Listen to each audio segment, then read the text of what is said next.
Michael Brown. You can try to find Michael Brown. Brownie, you're doing a heck of a job. This is the Michael Brown Show.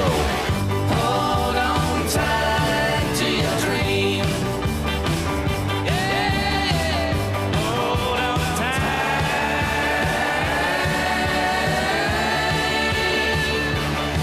to your dream. Hey, happy Friday, everybody. It is the 5 o'clock hour on a Friday night in the big town of Denver, Colorado, and that means that Christian Toto is on his meds and in the studio. How are you? I'm 2 for 2. 2 for 2, that's right. 2 weeks in a row. Wow. The therapy's going well, isn't it? It is, you know. I don't have any tics or anything. I wanted to comment. I wanted to let you know that you've really rubbed off on me in terms of now how I perceive movies and films, and I mean, pretty soon I won't need you anymore because I, too, have become a film critic. Hallelujah.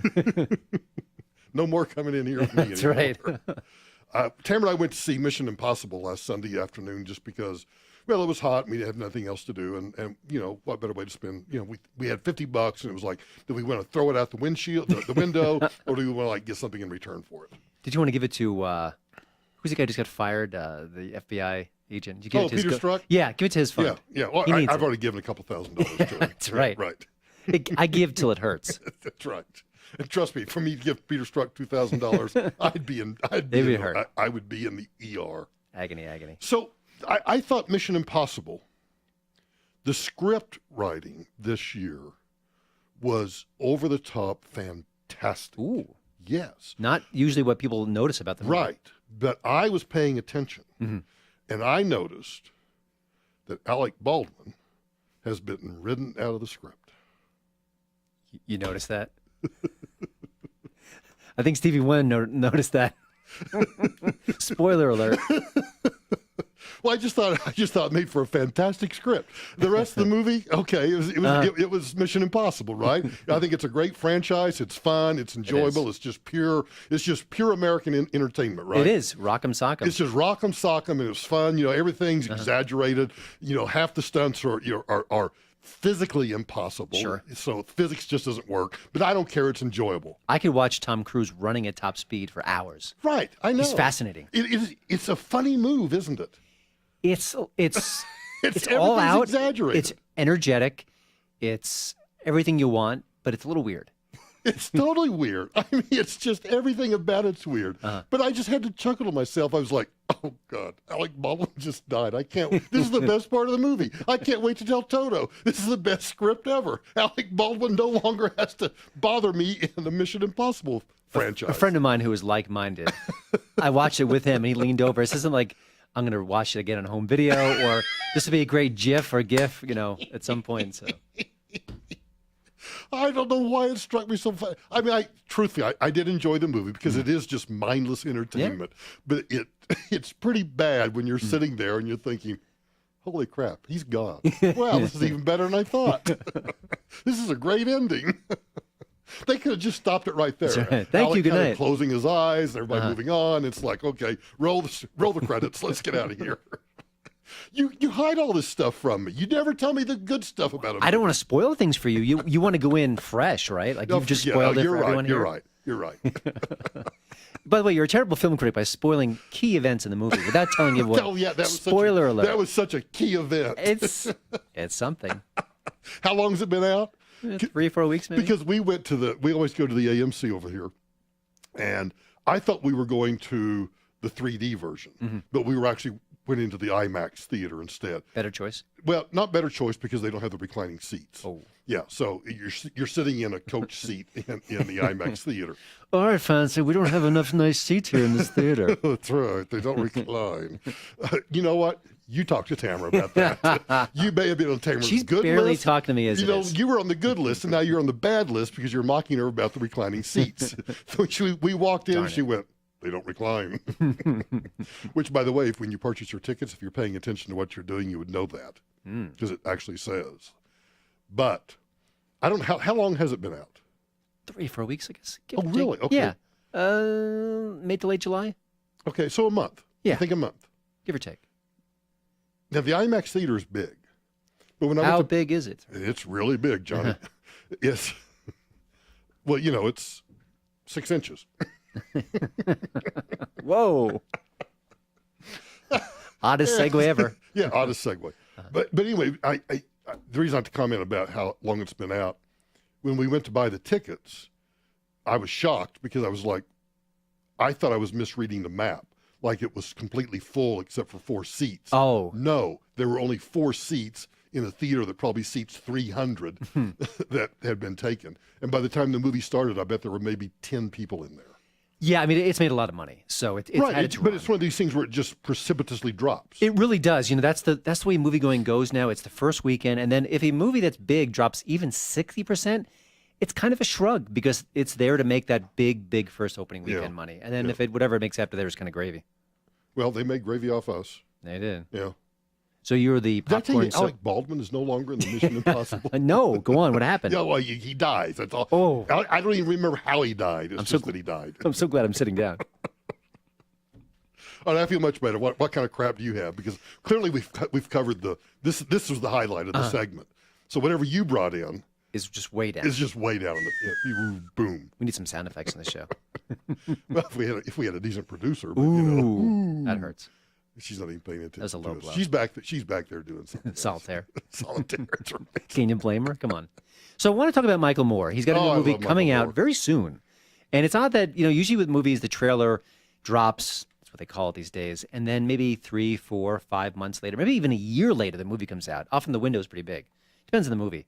This one's kind of odd that it's dropping so late in the cycle because it's coming out in a few weeks.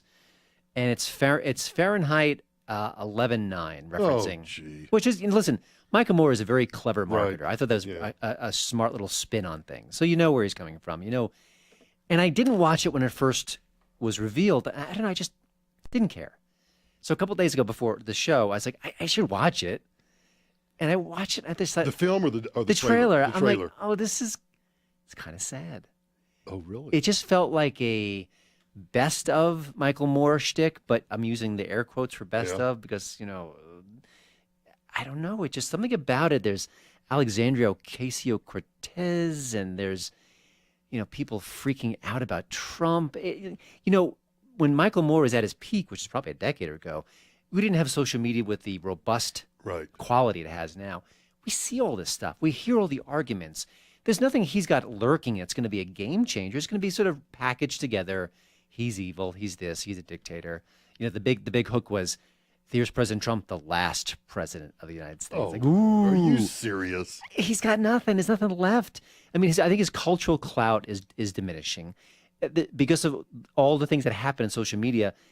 What can he do? It's all been done. I mean, there's late night every day of the week. All right. So may I plead ignorance about Yeah, something? sure. So I get Fahrenheit 9/11, but I don't get the Fahrenheit 11. The day after the election, 11 is 11/8, that it? Oh, okay. So 2016. That's it. what I'm So- guessing. Oh, so it's the day after the Yeah. election. Sort of the reality, the shock, the horror. Oh. So we have some Well, audio. now that I know that, I'll certainly watch it. I can't wait. So it'll be interesting to see what the box office is. What the critics' reaction will be. I mean, they certainly love him, but in recent years, there's been some chinks in the armor. There's, holes in the dam where they're not loving him like they used to. A little bit like the Al Gore when his recent sequel for Inconvenient Truth came out. A couple people said, "Hey, wait a minute, Al's got a pretty big ego." Yeah. And I think with Michael Moore, it's starting to weigh in on them that maybe he's not the soothsayer, maybe he's not the truth teller that we need in our My theory public about life. that is this. Mm-hmm.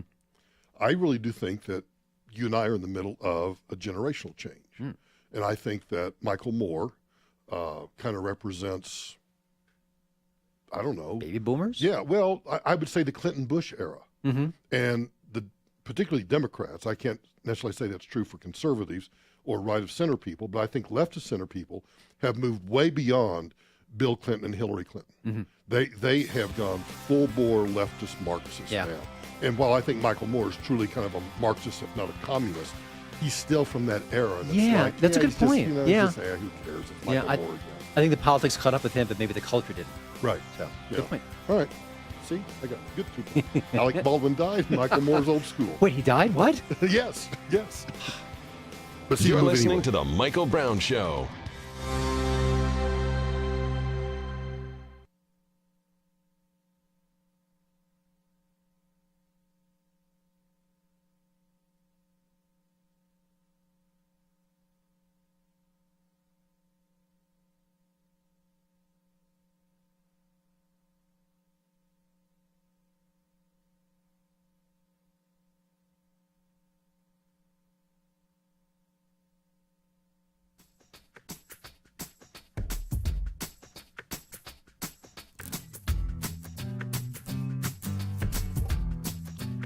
Welcome back to the Michael Moore Show.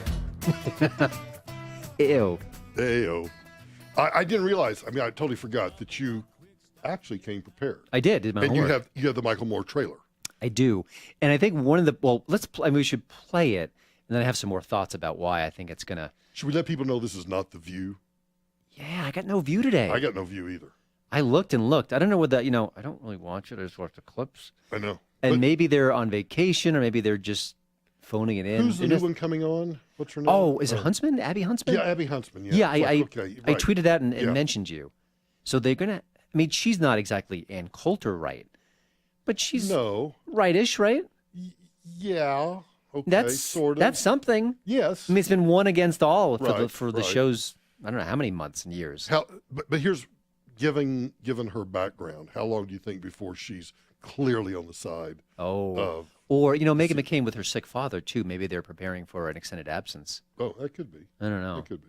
All right. Tell me about the Michael Moore trailer. Yeah, I just want to... Is this FCC approved? I don't remember anything offensive about it, so I don't... Yeah. Other than Michael Moore, right? Ouch. Here we go. How the did this happen?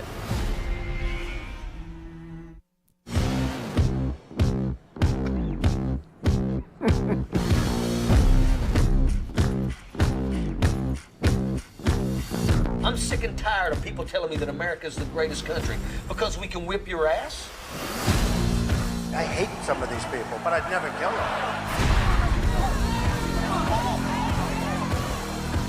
How do you deal with this? You're never going to be able to unsee what you saw. Try to impeach him. Just try it. You will have a spasm of violence in this country like you've never seen. Governor Snyder, I got some Flint water for you. When the operation of the machine becomes so odious, you've got to put your bodies upon the gears and upon the wheels, and you've got to make it stop.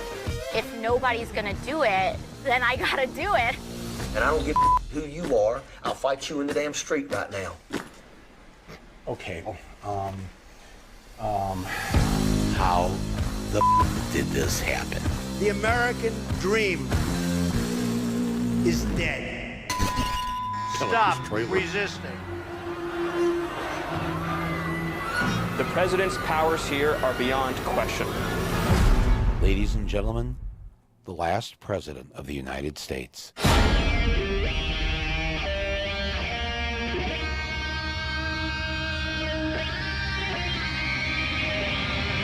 Coming to an American city near you. All right, that's just...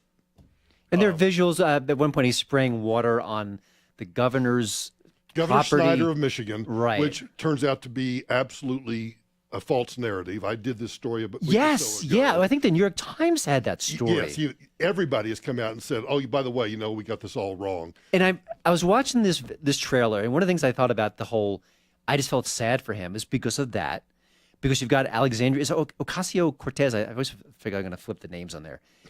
She's already been just absolutely belittled by facts, and I think even the Washington Post did a fact check on her and just destroyed her. Totally. I felt Right. bad for her. It was that embarrassing. And every time someone critiques She is embarrassing. She is embarrassing. And every time someone critiques her, I'm just a girl. I'm just a little girl. You're picking on a little girl. But when you're making a movie like this, you can't react in real time. So he's thinking, oh, she's a rising star, and oh, the Flint water is a big deal. No. I just felt badly for him. Like his own narrative is being debunked before the movie comes out. Christian Toto feels badly for Michael I Moore. do. It was just That's kind of the news. It was kind of pathetic. What was your reaction? No, here's my honest reaction is I'm listening to it and thinking, okay, it's a very poorly put together trailer. It's like, okay. It's pretty amateurish, yeah. very amateurish. And then I'm thinking, but this is what the radical left wants. They don't want any more American presidents. They want some sort of tyrannical government that I don't know what shape or form it takes, but they want a government that tells us and controls almost virtually every aspect of our lives. So they should actually be applauding that Donald Trump has led them to the promised land. This is the last president we'll ever have, and they'll have their little dictator after that, and the government can tell us what we got to eat and what we got to poop and where. Well, I guess you can poop anywhere we went to in San Francisco. You know, greatest city on earth. Greatest city. An American iconic city, and you got a problem with poop on the streets? Come on, seriously. Really? So that's my reaction to it. So you got to be happy. So if you're a liberal and you hate Trump, and you're angry as can be, and you've got late night every night hammering him, you have hundreds of newspapers colluding to tell a specific narrative about Trump. Right. At what point does this become, oh, I don't need this? Like, at what point does the catharsis angle go away? Because we're not there yet. No, we're not there yet. And I'll tell you, the reason I think we're not there yet is because anger is such a strong emotion that their organic bodies live on the anger. Yeah. Another thing I thought about, alive. the trailer teases the whole, well, if he's impeached, there'll be blood in the streets. We've already got that. It's called Antifa. And they're violent and they're vicious and they're absolutely criminal. And the Michael Moores of the world won't lift a finger to critique. But Christian, Chris Cuomo told us that the Antifa violence is justified. That's true. Because they're fighting against bigotry. So that when they throw punches, that punch is more equal than a punch coming from the other side. Because we're all Nazis. Right. Yeah, that was, I mean, you keep thinking, well, how much more embarrassing can CNN be? Oh, no. Oh, no, it's right. They haven't reached bottom yet. No, they haven't reached bottom at all. And of course, his brother is saying that America's never been great, which is classic. Oh, I know. I had a great time with that My goodness gracious. Because I played a clip of his dad. Yeah, I've heard that. I think I've heard clips of that speech. 1984 Democrat National Convention about my little family and the greatest country on earth was able to do all these things. How they've changed. When the veil falls, it really does fall. It's amazing. Jiminy Christmas. That'll be slogan for 2020. It'll be make America great again versus, we weren't that great in the first place. It's a tough contest. So yeah, we'll see. I'll be very curious. I suspect it'll be low, maybe 8 to 10 million opening weekend. Depends on how many screens it opens on. I think there's still an audience there, but like I said, there's still that hunger that I kept thinking, okay, the late night ratings will fall at some point. Do you really want to tune in every night to hear the speeches as opposed to the late night funnies and the humor? It's still, I think Colbert's still hanging tough in the number one slot, at least close to it. So I know. I don't get it. Yeah, and then Netflix says, oh yeah, we got Hassan Minhaj. He's going to have his own talk show. We've got Michelle Wolf, who's, I can't even describe the kind of comedy she does. I mean, it's not even comedy. Saying that ISIS is like, what did she compare the ICE enforcement to ISIS? Perhaps was that it? Yeah, either ICE was like ISIS or ICE was like the Nazis, and whatever it was, I'm sure it was either Nazis or ISIS or whatever. But. Yeah, I have to say, I really appreciate Trump in a lot of ways. I think in election year, if he calmed down and just chilled and let the left be the left and let the economy speak for itself, he could have a landslide victory. I mean, he can't help himself. He is who he is. But I wish he could just hold back and don't give them any fodder and just see what happens. Yeah, like the whole thing with the security clearances. That's First Amendment rights. Yeah. I can't speak. What a bunch of bull.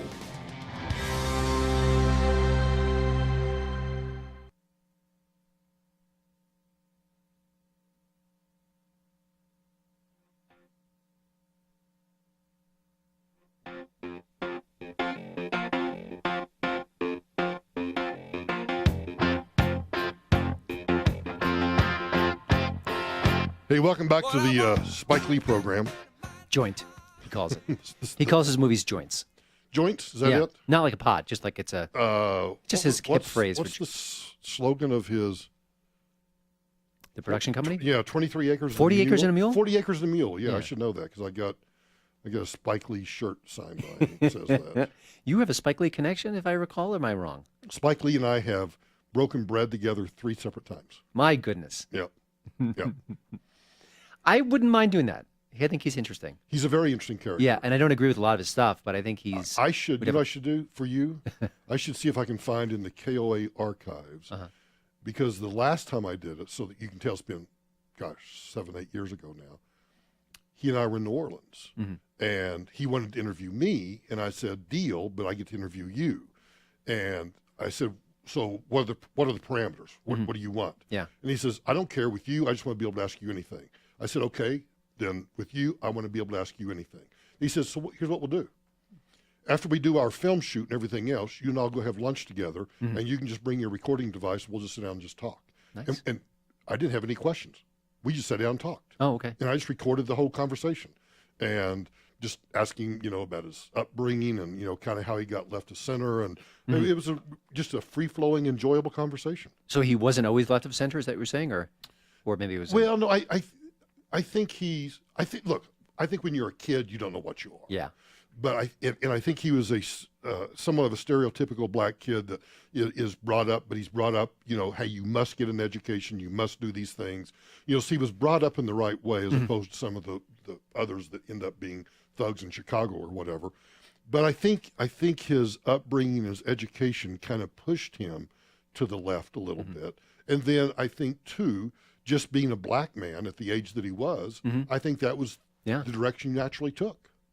Interesting. Yeah. Well, he hasn't, to my mind, made a good movie in a very long time. Right. I think he's done some excellent work. I think Do the Right Thing is still his masterpiece. And so I walked into Black Klansman pretty skeptical, or certainly cynical, or expecting not so great. Yeah. And I enjoyed it. That was very good. It's based on a true story.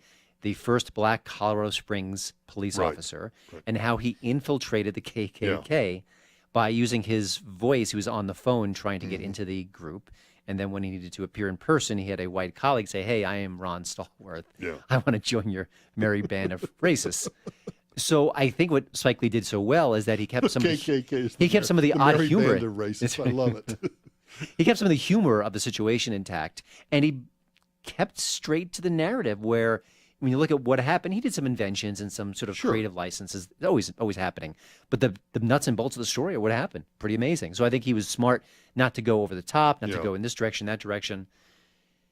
And then the end of the movie, he splices in. This is not even the movie. It's more like the end credits, sort of here's an additional piece of information for you. So if I go, it's one of those things where you need to stick around. Yeah, well, it depends. So it's all about Charlottesville. It's all about the riots last year, the Unite the Right rally, and how a woman died. Yeah. And then he played very selectively edited clips of Trump addressing the matter. Oh, Lord. Okay. Now, Trump, I don't think he said all the right things, or I don't think his voice was eloquent, as it often is not. But he did, sort of speak out strongly against hate and bigotry. He did all the basics. I think he should have more. And most people said the same. But you didn't hear that in the Spike Lee movie. You heard sort of the selectively edited parts. And he basically intimated that, racism isn't gone. And maybe it's not. I mean, now that we have a racist in the White House, maybe it hasn't even gotten better. And I'm thinking, well, that's crazy. Because racism has gotten so much better. So much better. To the point where it used to be news that there was a black police officer in Colorado Springs. Right, yeah. Whereas today, if you use the N-word not even in a mean way, just in referencing it, you could lose your job. And just ask Papa John's founder and CEO. Right. That's amazing. Now, you could say it's an overreaction, but I think in our culture right now, we recognize that racism is just diabolical. And it is. I think racism exists. I think racism will always exist. Yeah, I agree. It may change and grow. It's the nature of man. There will always be racists. I think what boggles my mind, and I don't have any empirical data for this, but I think the vast majority of Americans, regardless of whether they're Negroid, Caucasian, or Mongoloid, the three races, I don't think they care. Ultimately not. And I think that there may be some people who care a little or think a little thoughts, but I think when you get a one-on-one interaction with someone, it's probably about the interaction. Listen, there are people who are just racist. There's no denying that. That's right. But I just think in our day-to-day interactions for the most part, and this is based on where I live, where I've lived in the past, I've not seen anything directly. So my problem is that when you make it like, oh, racism is just the same as it ever was, I think that diminishes our progress, which is a bad thing. I also think when people on the left say, well, that new New York Times columnist, she's not a racist because she's Asian and you can't be racist if you're Asian. Right. And yet she says things that are so clearly racist. I think that hurts the cause, where we're saying, wait a minute, we're all trying to be better human beings, and then you're defending that person who couldn't be any worse in her rhetoric? How does that square? I mean, I think all these things together slow our progress instead of making it quicker. I agree. But I think those things get amplified. And if those things weren't amplified, it would be, look, again, I make the point redundantly, there will always be racism. And it will always be, for the most part, I think, back in the corner somewhere because those people are just kind of the dredge of society anyway. Yeah. But when you amplify it, then you make everybody, even those of us who don't look at anybody with regard to their skin color, or for that matter, their ethnicity or their sexual preference or anything else, it then makes all of us self-conscious. And I just think that's wrong. Yeah, and also, this movie comes out, and like a week or so later, the Unite the Right 2 rally appears. And guess what we have? 25 idiots. Right. 25, I mean, not exactly a good showing. 25 stupid goobers out there. Because the shame, I mean, maybe there were more people who wanted to come, but the shame in our culture of being seen as a white nationalist is so profound, and that's a great thing, that no one showed up. And yet they magnified it, and the press was there, and they definitely wanted it to be a big thing. And I would flip it and say, why don't we magnify the black racism? Yeah, it's why don't we magnify? Which I'm not advocating we should. I'm just making the rhetorical statement that we magnify this. And I find it interesting that we don't magnify, like the ethnic conflict between blacks and Asians. between blacks and Koreans. So it's like, shut up. Yeah. If everybody just shut up and recognize that we all work together, we all live in these communities together.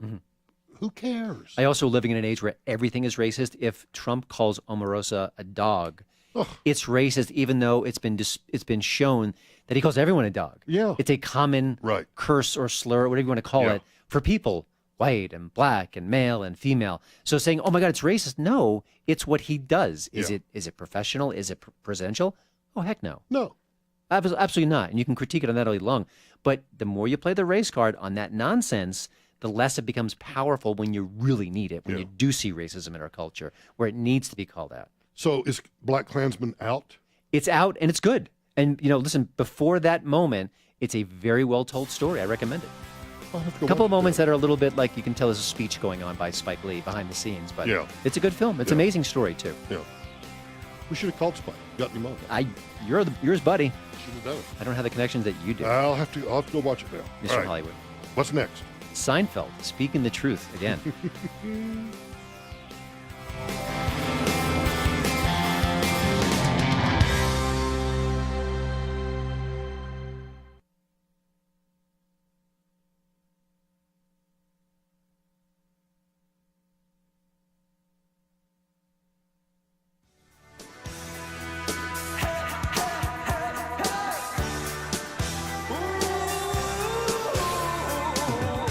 By the way, we should mention that the Spike Lee story is over on Hollywood and Toto's website. I'll just start calling you Hollywood. Hollywood and Toto at hollywoodandtoto.com. Be sure and follow Christian, too, on Twitter at Hollywood and Toto. It's called Spike Lee is Wrong About Racism in 2018 by none other than Christian Toto. Yeah, actually, it was a piece I wrote for thehill.com, and then there's like a 2-week exclusive window. Once it was done, I posted because I thought it was interesting, and the timing seemed right for me. Yeah, it is. It is, right. Jerry Seinfeld. Back in the news, talking stuff. And he had two things, one main point to say about jokes in our culture, which seemed, it's funny, I read it and then I saved the link because I wanted to talk about it today. And then thinking about it just a couple of seconds ago as we were kind of went back on air, it seemed like a beautiful statement. Like sometimes a statement can be so pure and unadorned that there's a power to it. And he was talking about jokes and outrage culture and things. And he said, jokes aren't real. I thought, and it felt like it's just coming to me how right that is, that it is a joke. And that the story was in reference to is it James Gunn? Yeah, he's the director of Guardians of the Galaxy. Right, the guy that got fired. And he had some backlash over that, right? Yeah, he had jokes that were maybe at least a decade old, kind of pedophilia type jokes, just gross, trying to shock. Yeah. And because of the culture that people on the left have procured, he was fired. He lost a very big gig. I didn't read the jokes in reference to Gunn, I think. I didn't read the jokes, but if they're jokes, it doesn't matter. I guess Roseanne Barr thought she was being funny, but it wasn't funny. And it's offensive and not funny, then it's not a joke. But any comedian that doesn't understand that dynamic, well, you're finished anyway. Mm-hmm. It's a little tricky there because he's blasting Roseanne for that joke. Now, I agree that the joke was not funny, and it was, if it was, as we interpret it, was hateful. But she is a comedian with a track record of success and who has told very many good jokes. Right. So to kind of hang her out to dry for the one bad joke, in a way, maybe that goes against what Jerry's saying. But he's not digging. Maybe I'm kind of overanalyzing what he's saying. No, because then he goes on to say jokes are not real, to your point. Jokes are not real. People assume that when you say something that you believe it. It's purely comedic invention. You know, I do this whole bit about Pop-Tarts and how much I love them. I don't love Pop-Tarts. It's just funny. It's funny to say it, so I say it. Isn't it sort of pure? I think he's onto something. Yeah, absolutely. And he could say this, and he also, I think he later says that he doesn't apologize for his jokes. But there's two reasons for that. One, he's a pretty clean comic. He's a very clean comic. Right? He does, once in a while, even his routines, you could pick and choose and say, oh, that's offensive. Also, he's got more money than anyone could ever want. So if he never worked again, he could say, you know, blank you, I'm going to go lie in my pile of money and roll around for the next 2 hours. And let me use the money part as a segue. Because I've gotten hooked, and now I'm starting to get unhooked from comedians in cars getting coffee. Unhooked? Yes. Okay, I'm curious about this. Some of them are very good. Like, I don't particularly like Dave Letterman. But, I mean, the old Letterman was good, but the new Letterman, blah, blah, blah. But he did one of them with Letterman, and it was fascinating to hear them talk about this very issue, comedy and what makes a joke and, you know, what's funny and what's not funny. And I think he even said in that particular segment that, you know, he doesn't care what people think about the jokes, and kind of along the lines of I don't apologize. And he did one with Mel Brooks and Norman Lear and who else? He also did one with Don Rickles. I mean, some of the ones that he have done have been absolutely off the charts, fascinating to me. I noticed that I was suppressing it. He's got a real thing about, I've got a S-load of money, and all of those people, those other people, don't. By other comedians or just other people? Other people. And so Tamara started watching it with me, and she was like, you know, I really used to like Seinfeld. He's really an arrogant ass. So how does it manifest itself? It manifests itself in talking about them and regular people as opposed to us. I mean, literally a phrase, really? Regular people as opposed to you and me. And and that was the one where I thought, I'm going to see what episodes, like who it is. Because if it's somebody else that I want to see, I might watch it. But I'm kind of over it. Interesting. And I've lost a lot of respect for Jerry Seinfeld over that attitude.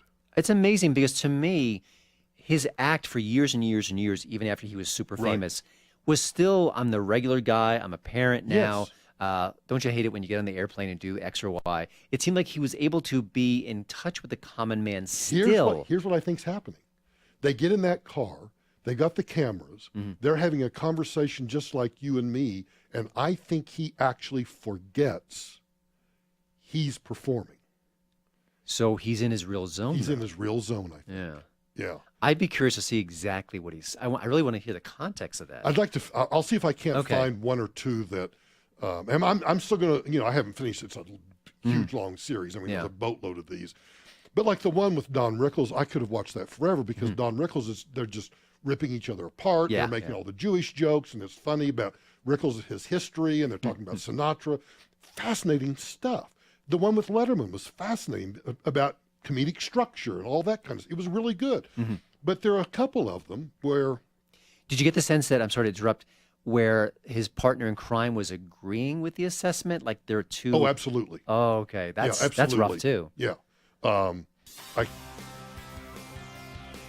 you got homework. I do have homework. I think one of them may have been with Amy Schumer. Oh, I got to watch that. Yeah. I'm it may physically making a note. That may have been one of them, but I'm not sure. But I'll see if I can't find one where it really sticks out and send you a link. All right. You want to stick around and eat? I'm starving. We're having moonshine. Don't know what that is. Okay.